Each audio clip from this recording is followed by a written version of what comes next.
अभ्यास 13। उपसभाध्यक्ष जी, अंग्रेजी समझने वालों की संख्या 2% से ज़्यादा नहीं है।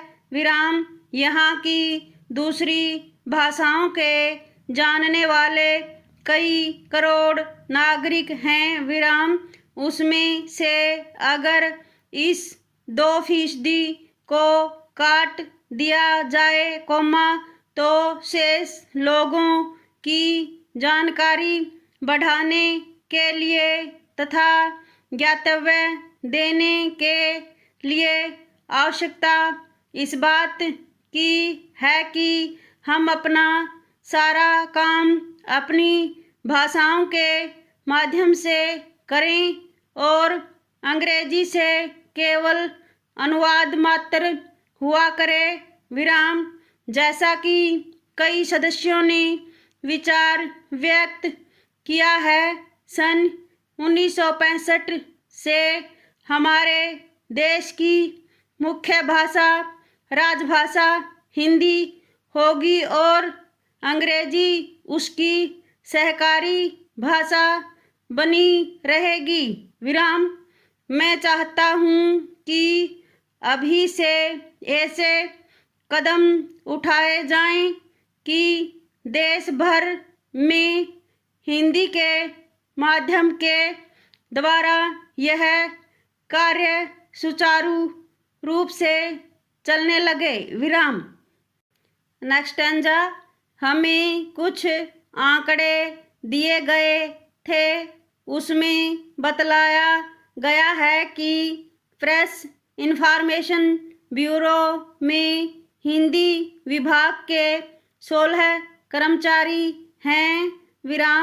मैं मंत्री महोदय को बतलाना चाहता हूँ कि 16 वर्ष पूर्व भी इतने ही कर्मचारी थे। इसमें कोई प्रगति नहीं हुई है। उर्दू विभाग में 4 सूचनाधिकारी हैं और हिंदी में केवल 1, जबकि अंग्रेजी में 15-20 सूचनाधिकारी मुकर्रर हैं।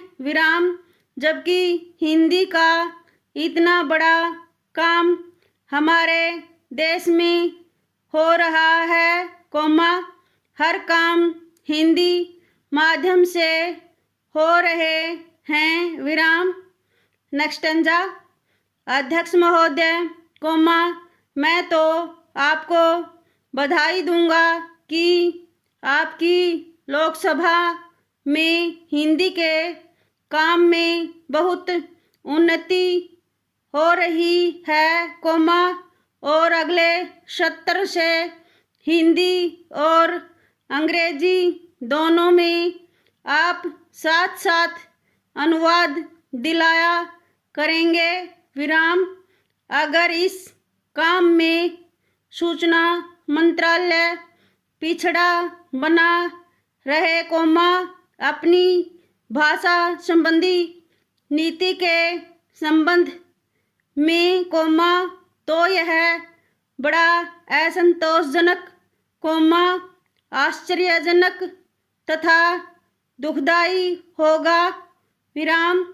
इसलिए मैं चाहता हूँ कि सूचना मंत्री इस प्रतिवेदन पर तो ध्यान दें, जिसके लिए वे बधाई के पात्र हैं, साथ ही साथ कोशिश करें कि हिंदी माध्यम द्वारा ज़्यादा से ज़्यादा काम होने में प्रगति हो सके।